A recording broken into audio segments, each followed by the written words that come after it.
This is a Monday.com ad. The same Monday.com helping people worldwide getting work done faster and better.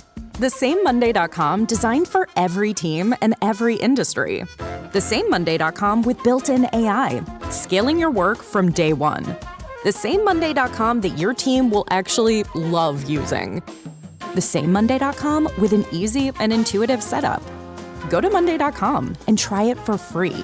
Yes, the same Monday.com. Take the exit. Turn right into the drive-thru. Nope, I'm making dinner tonight. You don't have time. Josh has practice. Oh, that's right. I'll just get a salad. And fries? No, just the salad. But salad cancels fries. Salad only. Fries. Salad. Fries. Food noise isn't fair, but Mochi Health is. The affordable GLP-1 source that puts you on the road to successful weight loss. Hey, can I get the... Fries. Salad. Sorry. Learn more at joinmochi.com. Mochi members have access to licensed physicians and nutritionists. Results may vary.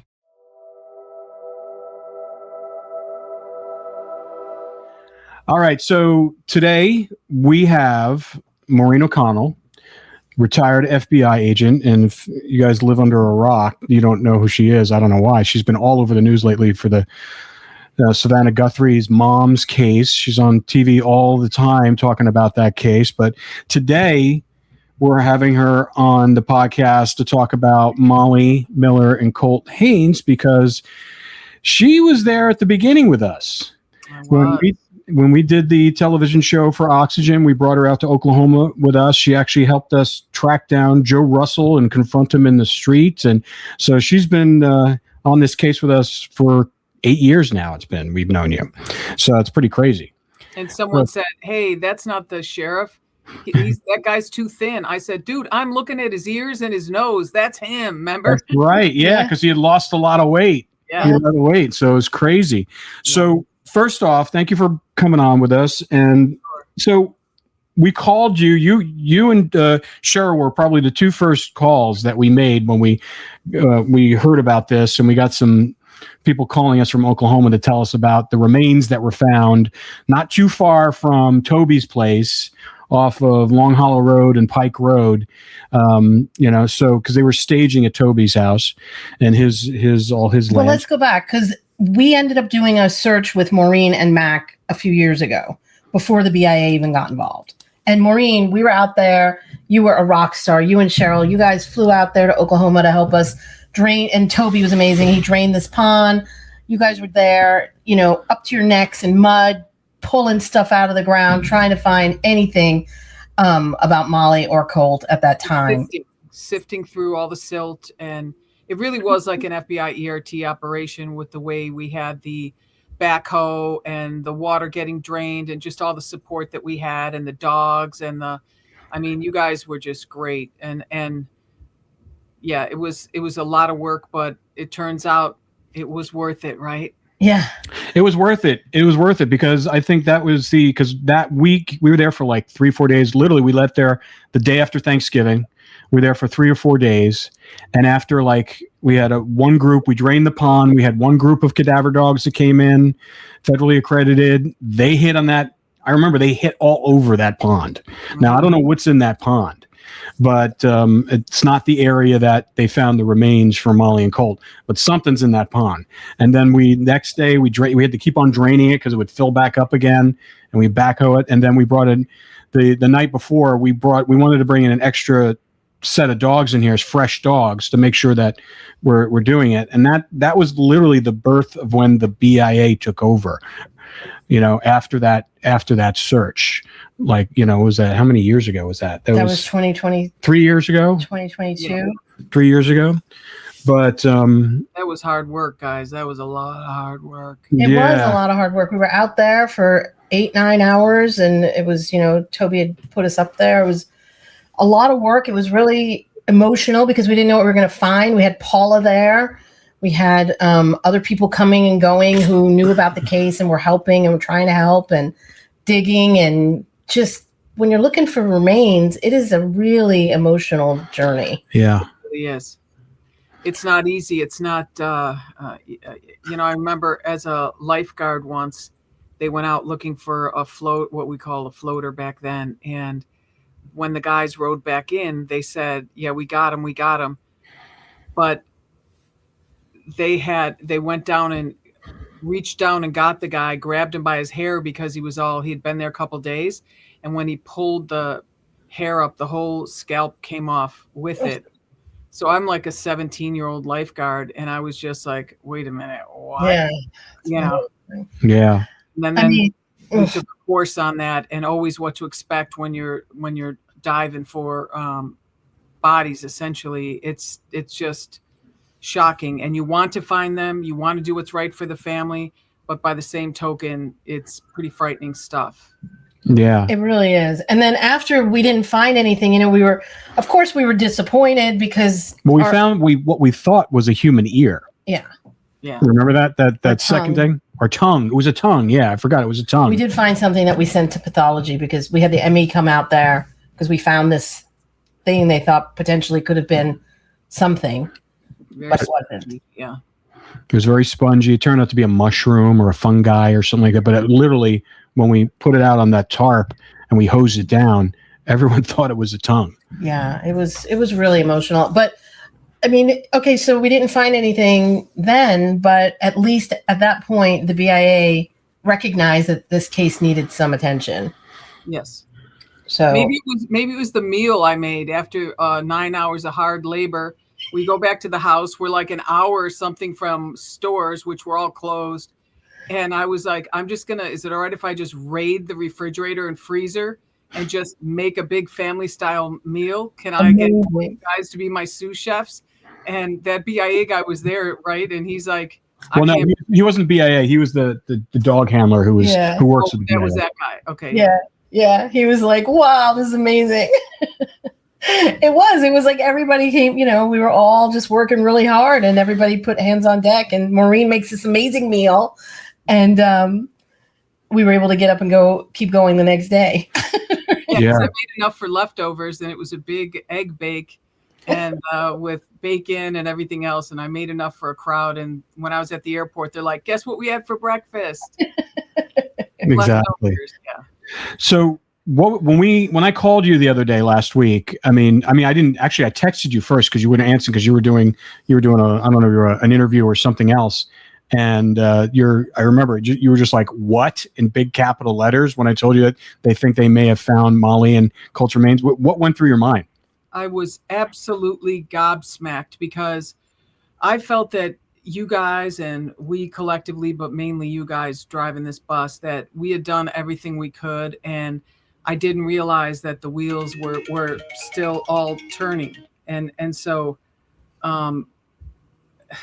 I was absolutely, and what was the first thing I said after that? I'm so proud of you guys, and I really am. And it's that feeling you get when you solve a case, especially any case, but when you're given families answers, it's not to be shied away from or looked at lightly. It's a great big deal.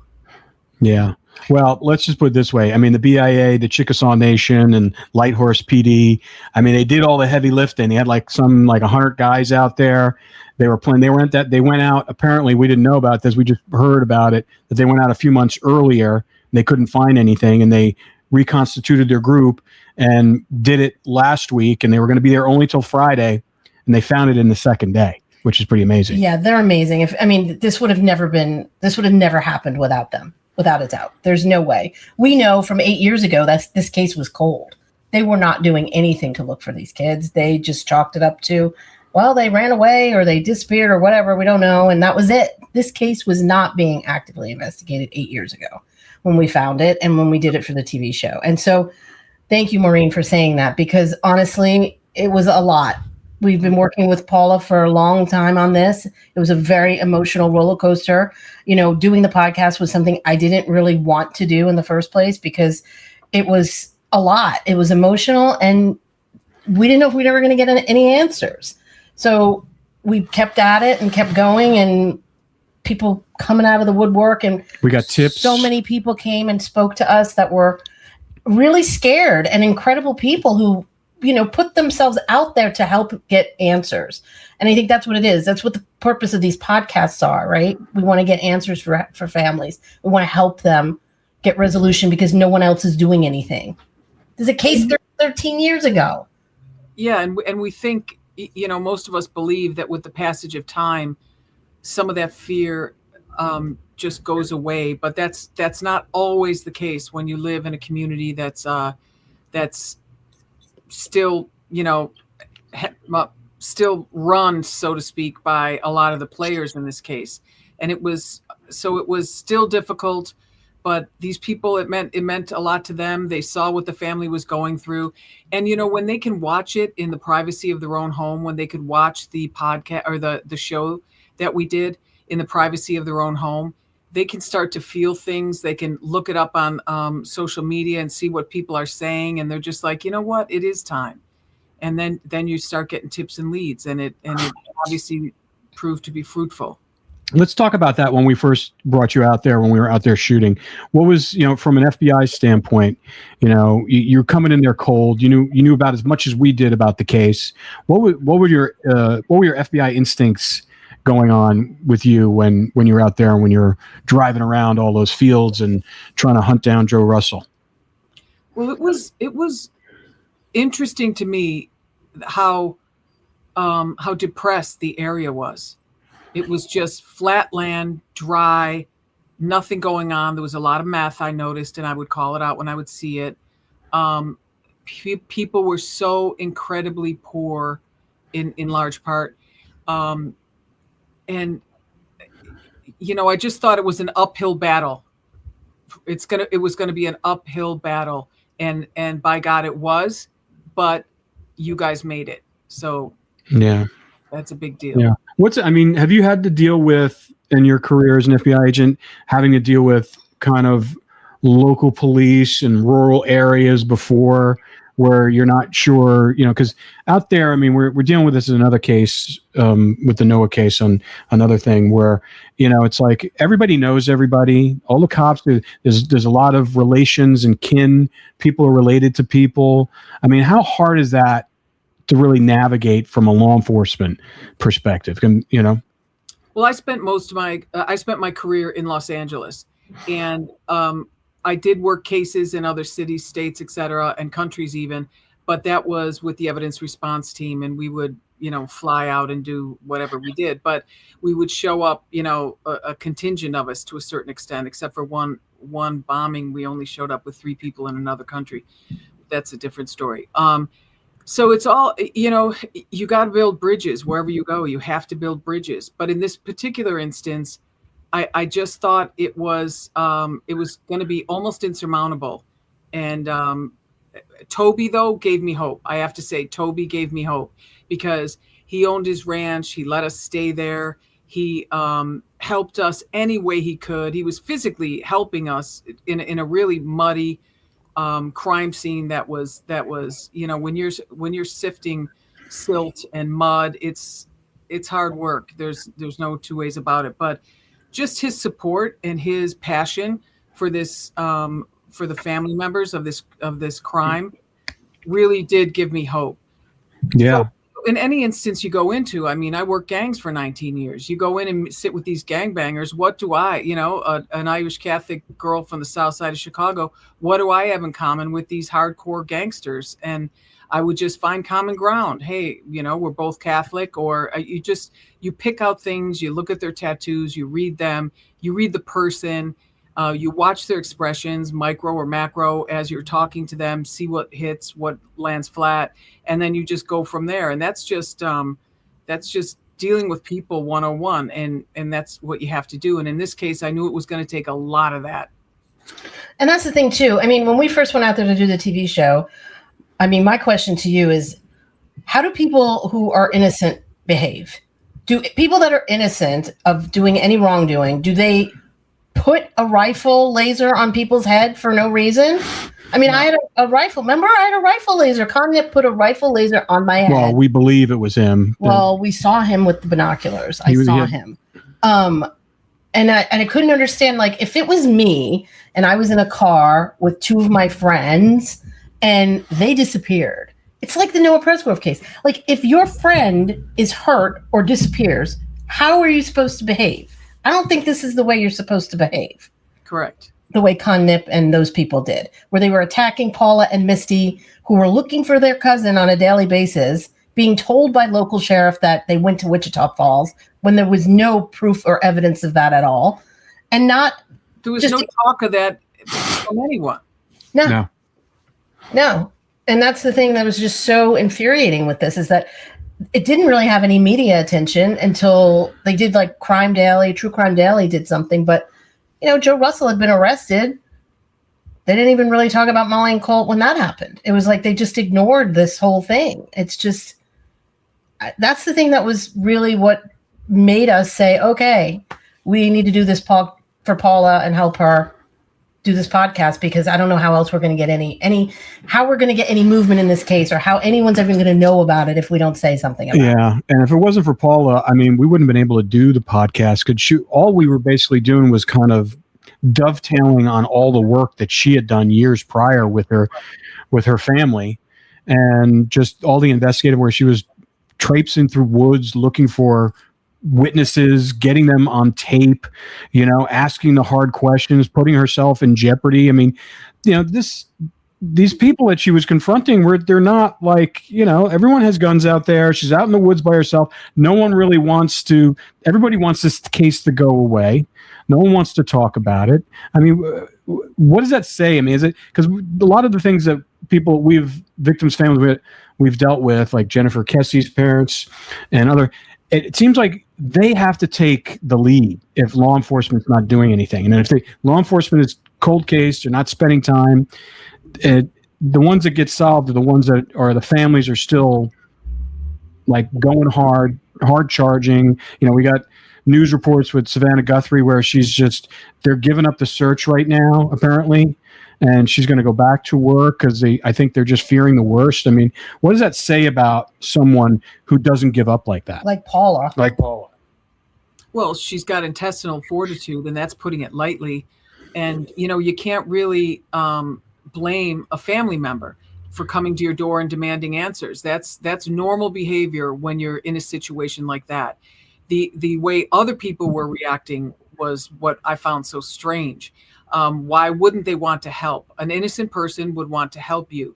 The fact that so many people were closing doors and shutting off communication just let you know how powerful some of these players were in that particular area. And people are very big on their land, and they get, when you have a huge piece of property like that, you could just kind of run ripshot around and do whatever you want, and that's your land. And I agree with that. Good for you. But I just thought it was going to be hard, and a lot of it was because they lived a very they lived a dangerous life. Those kids, all of them. They were in cars going 100 miles an hour. They were doing drugs. They were drinking. Does that mean anything bad should have come to them? Absolutely not. Does that mean we should work any less to help them? No. But the facts are the facts. And when you have really tough people living hard lives and something bad happens, good people sometimes will back away from that because they're fearful. And you see the same type of behavior in tough neighborhoods anywhere in America, even in the big cities.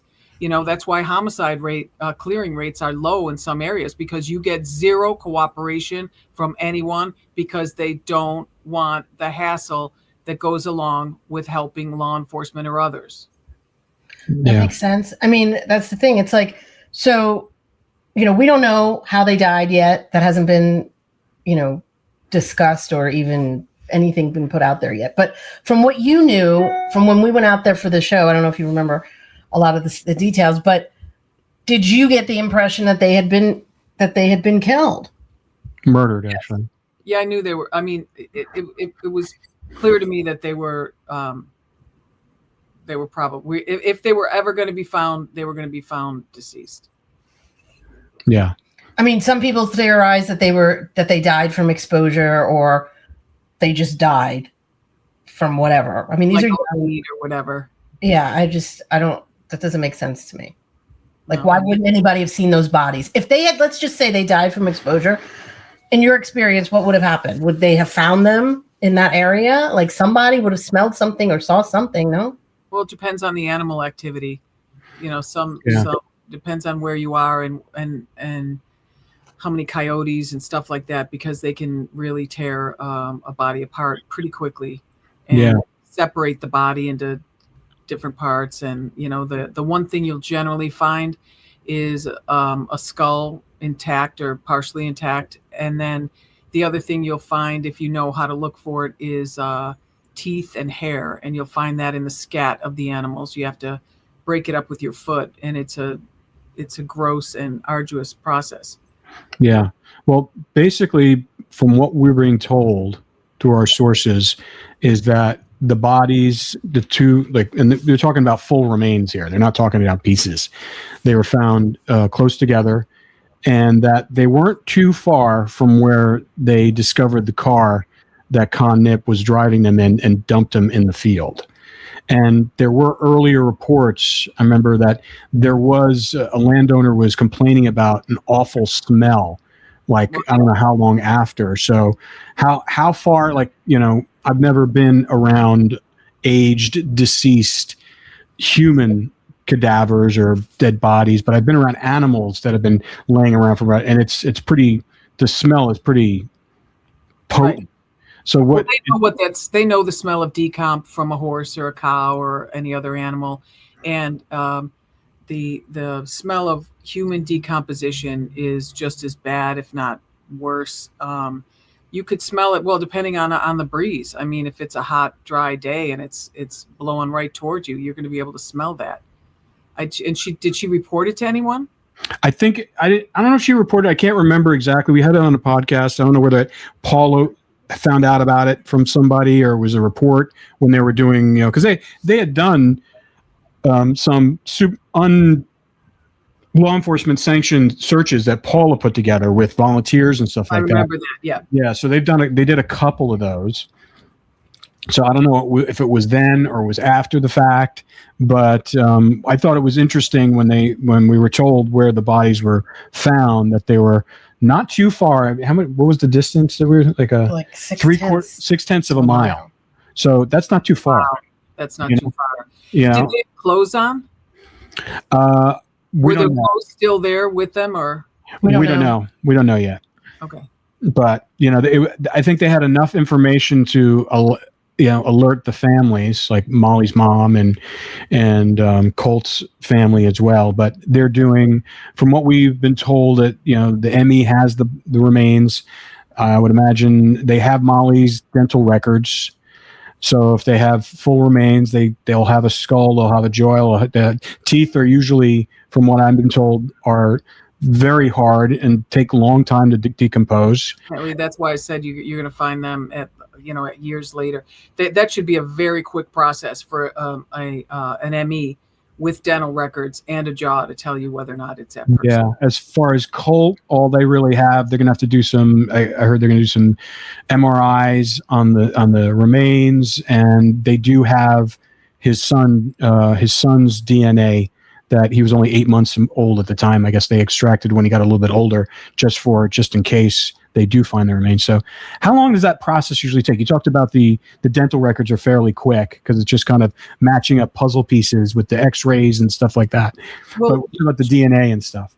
It depends on how much work she had done, and if she got it all done from this one dentist, she could have gone to another one later and then had other things put in. So there's different ways that they're going to look at it, and they can age some of the fillings and stuff by the stuff that they used. And but for the DNA, if it's a rush case, they can do it quickly. But if it's not, it could take a 6 weeks or so. Well, the toxicology, if they're doing any of that, which I'm not sure that they're going to be able to do that now, but toxicology always takes like a long time. Yeah. The fastest is 6 weeks, and it can go to a couple months. That's here in Los Angeles. I'm not really sure what it would be like there. It might be faster because they may not have as many, but I don't know. Yeah. I just think it's a miracle after 13 years that they're able to put these people to rest and to give this family some closure with this. Even it is a miracle. Who knows if they're going to get justice? If there was a murder, we don't know. We can't assume that there was. We don't know. We can't say for sure that there was, or that people are responsible for a murder, because, again, we don't know. If you're him. Yeah. So I think for people to understand how long this process could take, it could take a while for them to come up with a conclusion. It seems like, from a medical examiner's perspective. Yep. And the medical examiner may not be able to tell you how they died. Mm.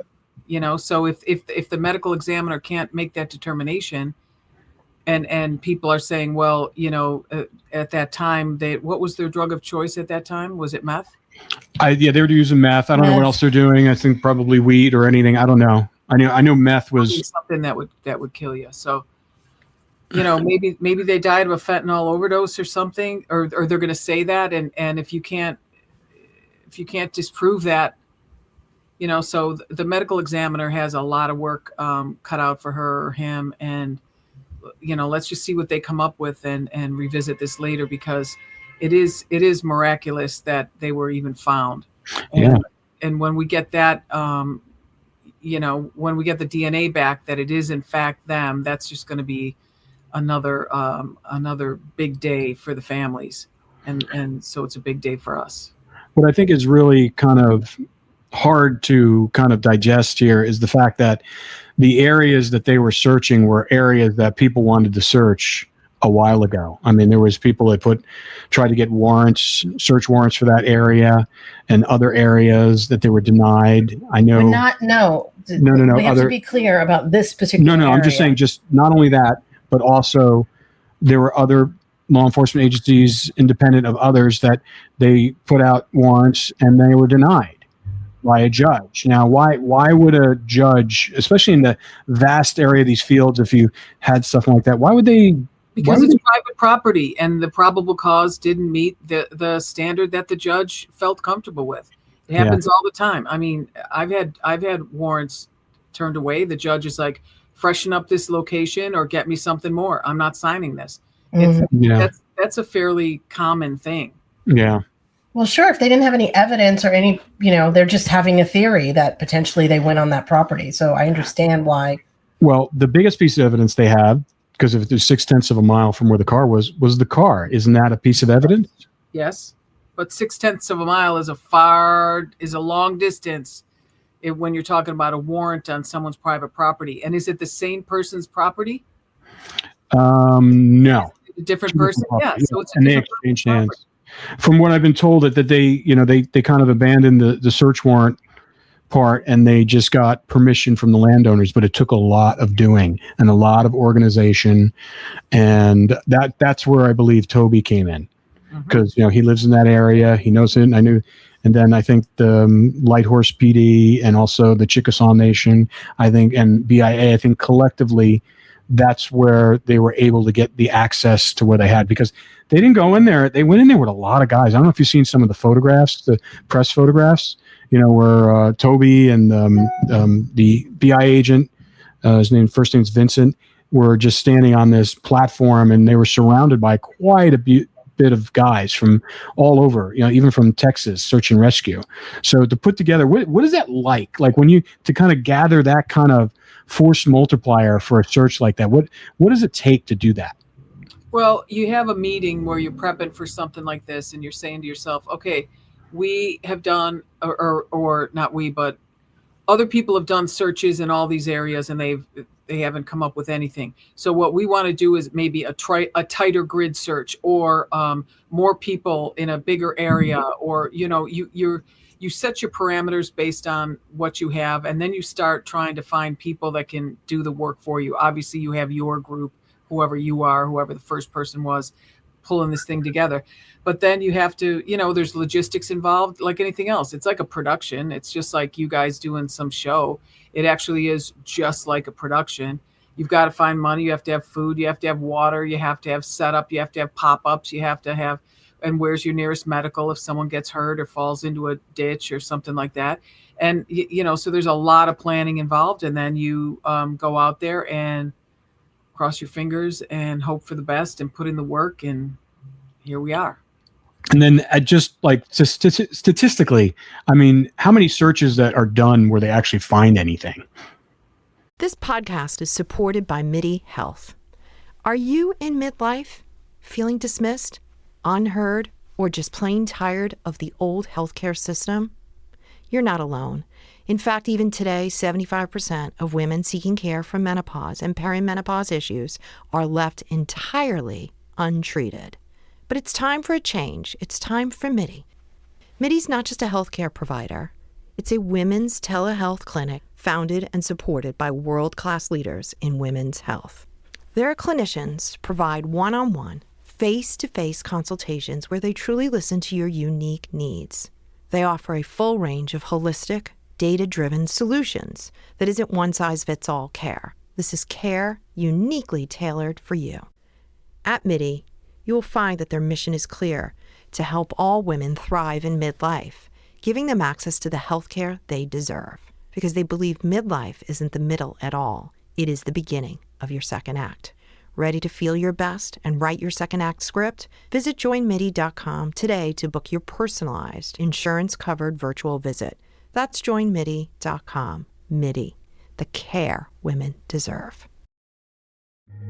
Instagram teen accounts have automatic protections for what teens see and who can contact them, plus time management tools. And Instagram will continue adding built-in safety features to help create age-appropriate experiences.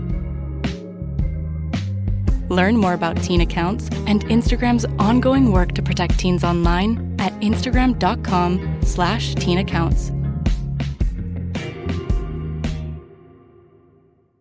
Adobe Acrobat Studio, your team's home base. Collaborate within a shared PDF space. You've got your docs, your plans, your specs, and then invite the crew to build what's next. They talk up the teamwork. Use an updated render. They think that this design could be a contender. And when somebody wonders what's the next step, AI helps you finish the rest. Bolts are tight, now your plan's refined. Run a smoother business when you're all aligned. Do that with Acrobat. Learn more at adobe.com/do-that-with-Acrobat. I mean, is it like, to me, I've heard of remains. It depends on the search. It depends. A search like this, I'm sure it's very, very low. The numbers are very, very low. Searches, some of the searches I've gone on in the desert, like for bodies and stuff, we had informants that would tell us, I think it was right around here. So we were only, worried about a mile or so, and which is a lot, by the way, when you're breaking up every bit of scat and you're looking, and it's for a child, it's a lot. But so it depends on the information that you have and how valid that information is, how good of an informant you have, or whoever's cooperating with you. In a case like this, I just think the numbers are astronomically low that you would find anything. Just like I told you when we went to Toby's, I felt it was astronomically low. When we got down there and I saw the site, and Mac and I walked it, and we were talking to you guys, remember, about how the people came into that body of water right behind us, and that they used to come to this side to party because they couldn't get busted on, and they would get busted on the other side. That brought them right to that shore, right to that exact area. And then you have that big berm up there where you could get pushed off easily into that body of water that was super deep for being just what, they were calling a swimming hole or something, but it really was just like like 20 feet by 30 feet circumference. And then how deep was that thing? Yeah, I don't know. I can't remember, but it was like, it wasn't that deep, but what it was just tons of layers and layers, because it was a runoff from one body of water, pond, into that other holding pond, Moxley Pond, into another one. So it was like almost like because there was like a little waterfall. So it was constantly getting fed with new water and churned up. Because I remember when we were excavating it with the backhoe, it was just like, it was like trying to dig sand. Like it would refill itself all the time. Yep. And then remember, it had those big branches so that if someone did get pushed off that ledge from above, they could have easily impaled themselves on those. Oh yeah. Branches. That's something I thought. And that terrain was just crazy. I mean, it's like lots of deep woods, and then all of a sudden you're up on this watering hole. Like if you're running, you could have easily fell into that watering hole in the night. Like if you didn't know, but I mean, they all knew it was there. They lived in that area, so it's like they knew where things were. I just think that it's waiting now to see what the results of all these tests and forensics are, to see what actually happened, and if they can find out if this was something that happened naturally or if this was an actual murder. Yeah. I don't know. It depends on, after this many years, it's got to just be skeletal remains. There can't be any soft tissue. There probably isn't going to be much clothing. Like in the clothing, you may have a bullet hole that would show, that you might still have access to and may be able to. Well, they'll be able to tell, because one of the stories that we heard was that, Colt's leg was broken and that's why he was kind of stuck out there. So that's going to show up if there's any remnants of his legs that would definitely show up, and that would be identifying factor. Yep. But that's all we've been told, though. We've been told that he couldn't move because he, climbed up a tree to find out where he was to get his bearings, and fell out of the tree and he broke his leg. And that's what he was telling his friends who he was speaking to on the phone. And that's the thing that's always been so bizarre about this whole case, right? So this happens at night. The next morning, Molly's calling people. Yeah. She was alive and well the next day. She was calling her friends. And that's how we know she didn't go to wherever. That's right, Wichita Falls. Yeah, she didn't go to Wichita Falls. Exactly. Yeah. It's going to be interesting. She's making phone calls the next morning, and then what? It makes no sense. Like, doesn't make any sense. She grew up in that area. She knew the area. It's just a shame. People should just tell, if they know what happened, they should just say it at this point. All right. So BIA is obviously a government agency. You work for a government agency and doing investigations. If this was the FBI, because FBI was actually involved with this search as well. So that's what we were told. So we work very closely with Indian Affairs. Yeah. So from your standpoint, say this was your case, this was your search and stuff like that. You found the remains. What's the next? Obviously, the ME has to do their job and try to find out cause of death, positive ID of who it actually is. But at that point, what do you think they're doing right now, independent of waiting for the ME results? They're going through the old case file and they're trying to put together a case. And if this comes back as a murder, they want to be, ready to rock and roll if that's the determination that's made by the medical examiner. Or if it's a wobbler and it could lean one way or the other, they want to be able to build a case toward murder if that's what they believe it is. So they're going through the case file. They're looking up all the everyone that was interviewed before. They're gonna see what we saw. Right? It was just a shit show. Pardon my language. Mm-hmm. Yeah, when you look at the police reports from this case from the beginning, I just remember showing them to you when we were sitting in the car. And you were just like looking one after the other, going, "What in the hell is this?" It was crazy. Yeah, I mean, they wasn't reported. There was like 3 weeks before the sheriff even wrote a report. Was not good. Yeah. How important is that? I mean, it's an obvious question, but when something happens like that, because that's the problem we deal with a lot of these cases that we talk about on this podcast. It seems that where things falter is if the proper procedures were not met as far as the investigation from the get-go. And how important is that for you to even, especially when you got a crime like this where you have just people who just vanished off the face of the earth?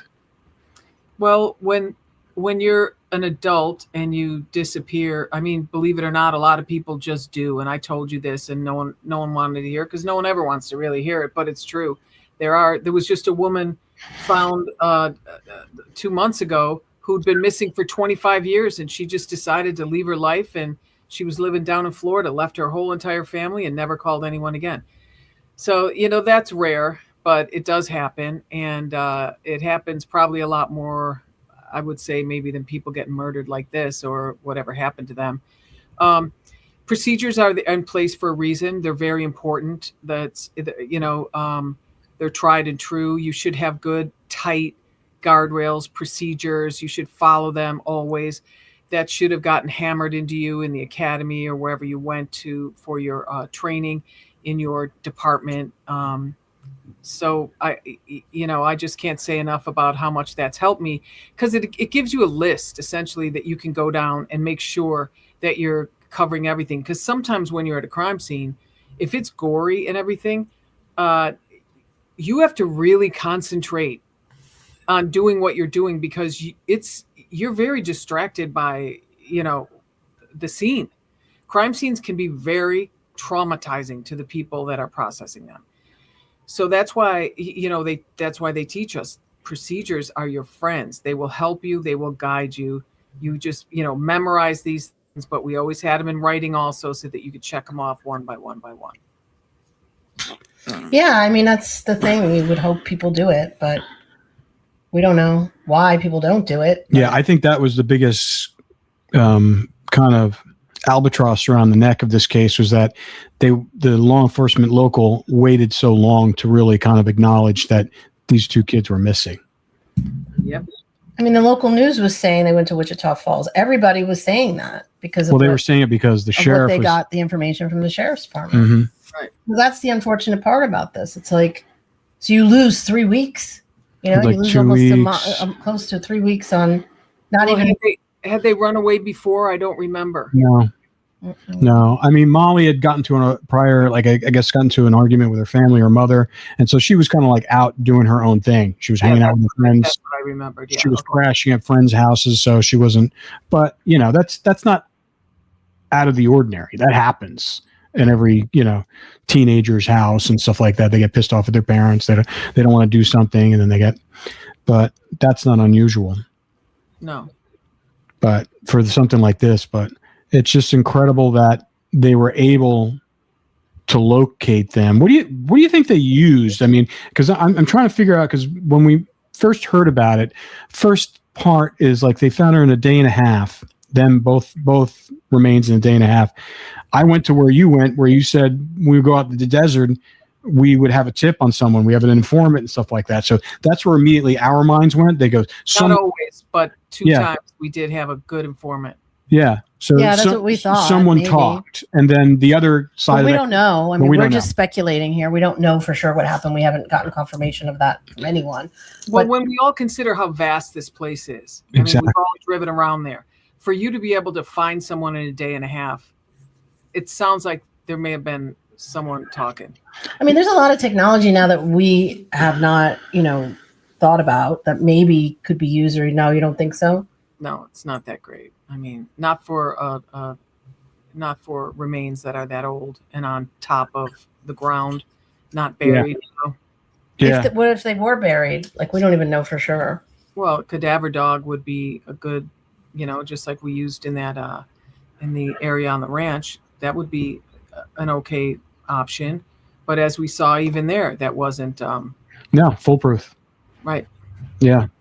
So, because the other option is if it's like a full grid search. Have you ever done those before? A full grid search without I love me a good grid search. I'm a big fan of grid searches. I've done them a lot, and yes, they're very, very helpful, and it's my favorite search. Can you talk us through it? Like what a grid search would look like? It's just because I don't know. I mean, I've never been on one. I've only, you see them. I've seen them from the shows I've done, where they empty out the police academy and they bring out all the cadets. Yeah. And they do it that way, where they're literally walking arm in arm, and they're just kind of walking through an area with their heads down, sifting through ground and stuff like that. Is that pretty much it? I always have a flashlight with me, unless it's super bright and sunny. But I like a flashlight because I always appreciate good oblique lighting. But if so there's different types of, I mean, you're going to do a grid search, but sometimes you do it with volunteers. So you would have a sworn or a person like on our evidence response team, and then four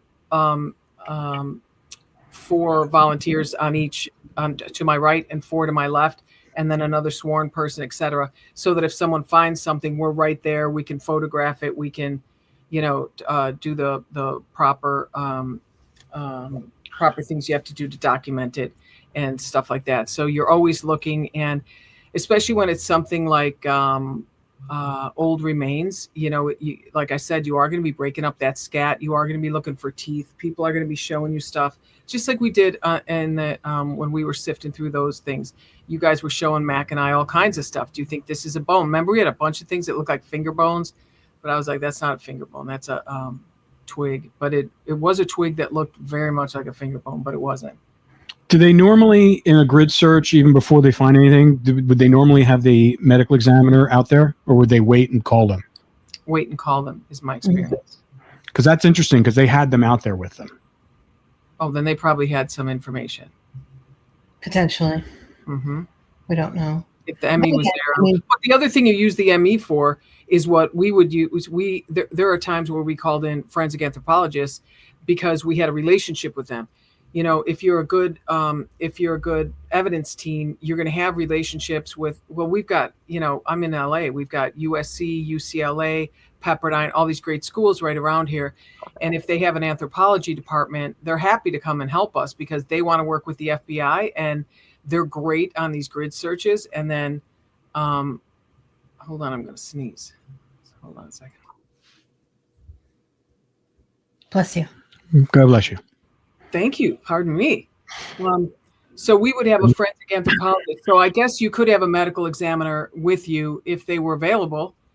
Here, our medical examiner would be a miracle if they would be available. But if they are available, sure, they probably would go out. And, when you've got all these agencies out there, it's, if nothing else, it's a great training day. You learn so much every time you do it. Yeah. Well, it sounds like they'd been planning this because, we haven't done any podcasts about this. We didn't have any information or anything like that. Also, because after the BIA got involved, we were like, all right, let's not interfere. Let them, they're picking up the rope here to take this investigation. Let them go do what they have to do. We didn't want to interfere or be any reason for anything to be skewed or anything like that. So, right. Let them pick up the baton and go. Yeah. Let them take the whole point was to get interest in the case so someone would start investigating a fresh look. That's why we were so grateful that the BIA had taken it on. And how wonderful this person is who took it on and really he just wouldn't stop. It's been 4 years. He's been pushing for this. Yeah. And every once in a while on our website that we get we have a tip line there. People drop tips and send us emails. We would get it. And we would just forward over to them. And all I would say would be, we wouldn't even hear any back. It just received. That's it. So we were hoping things were happening. We were hoping that they weren't forgetting about it. And same with Paula. I mean, we're just kind of at that point, how many years later, what else? She's done everything that she possibly could. We assisted her as much as we could. And now you got to let it, and fortunately it was cooking. Take it on. And we knew that he was passionate about getting an answer. And it's hard to trust the process after all this time, but it's really, really something, man, that this happened. I'm very, very happy. Yes. Lord. It's incredible. It's a miracle, honestly. When I heard him on the phone when they called, I just burst into tears because I knew. I was like, they found them. They found them. Finally, they found them. Yeah, we knew that they weren't going to give up and searching for them, or when this agency took over, I knew in my gut that they were not going to let it go. Yeah, we all had Paula, all the three of us, we had a gut feeling that they weren't going to give up. And it's amazing how they've kind of got so many people involved. And I can't imagine this search. It probably took a long time to plan. Number one, to get access. That probably took forever because you have multiple landowners. As you said, people don't want anybody there. They're very private there. There's a lot of land. And it's like, they don't want anybody on their land. I mean, that makes sense. That was pretty obvious. Yeah. Oh, yeah. I mean, they were very closed off from that. Yeah. But remember, Mac pulled up the wrong driveway. Oh my God, they were going to shoot her. I mean, well, it was so dark, and that road was just crazy. That dirt road with all those holes in it. I just couldn't believe it. No, it was crazy. Yeah. Honestly, the first time we were there, I was just like, when we were sitting in the car, when you were listening to the 911 call. We're like in the truck. There's like nothing around. We're in the middle of nowhere. Yeah. But we are so grateful to you, Maureen. You know, like Rob said from the beginning, you were helping us with this case and just, you know. We had just met you. Yeah. And you came out to Oklahoma with us, with Mac, and you did a dig with us. I mean, it's incredible the amount of stuff that you did to help us with this case. And we're so grateful to you and your amazing expertise. You're a rock star in your field. And we're just so grateful for you. Thank you. I was happy to do it, but I'm a lot happier now. I know. It's a miracle. I got to tell you. What's that like? I mean, let's just say you're the person, like, you know, I haven't been able to talk to any of the people in the investigative team yet, but what is that like for a law enforcement individual who has been working a case long and hard, and, you know, they get the unicorn, they find the unicorn, they find the remains, they discover a body and stuff like that. What is that like for a law enforcement? Just the weight of the weight off your shoulders is just, you didn't even realize you were carrying 300 pounds around every day. And I just remember this one kidnapping, and we had just had 3 others where the children were not found alive. And it was obviously awful, beyond awful. You can't even describe that. And then we had this 4th little boy, and he was kidnapped and we couldn't find him. And finally we figured out where he was through an informant, and brought all these bad guys in, and had a whole plan on making them making each of them think that the other one is talking. And I'm not going to get into that, but anyhow, one of them ended up telling us where the child was, and the child was alive, and they brought the child back to the police station before anything else, because we had been working this 24/7 for a week, and that little boy was alive, and we all cried. Firefighters, police officers, FBI agents, you name it, we were crying. We were so happy. And then I slept that night like I felt like I hadn't slept that way in a year. It was really something. Yeah. We had similar experience when Paula called us to tell us the news. And I'm sure that the BIA agent that's been working on this feels that way too. Yes, he's got to, for sure. And we're so proud of him. What an amazing job, honestly. All of them. All the people that helped. It's just an amazing thing. Yeah. So... Well, we know you got a heart out and you got other stuff to do. Thanks for squeezing us in today. Thank you, Your Maureen. busy schedule, Absolutely. but hopefully we'll have some more updates as things go on, but we'll definitely keep you in the loop and moving on. All right, guys. So All great, right. Great news. Good job. Well done. All that. Thanks, Maureen. Thank you. Thanks, Maureen. You're welcome, guys. Talk soon. Bye-bye.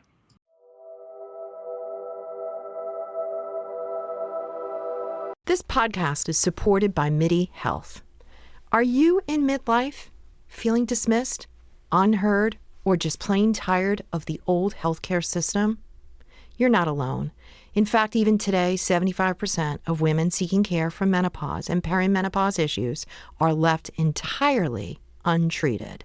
But it's time for a change. It's time for MIDI. MIDI's not just a healthcare provider. It's a women's telehealth clinic founded and supported by world-class leaders in women's health. Their clinicians provide one-on-one, face-to-face consultations where they truly listen to your unique needs. They offer a full range of holistic, data-driven solutions that isn't one-size-fits-all care. This is care uniquely tailored for you. At MIDI, you will find that their mission is clear: to help all women thrive in midlife, giving them access to the healthcare they deserve. Because they believe midlife isn't the middle at all. It is the beginning of your second act. Ready to feel your best and write your second act script? Visit joinmidi.com today to book your personalized, insurance-covered virtual visit. That's joinmidi.com. MIDI, the care women deserve.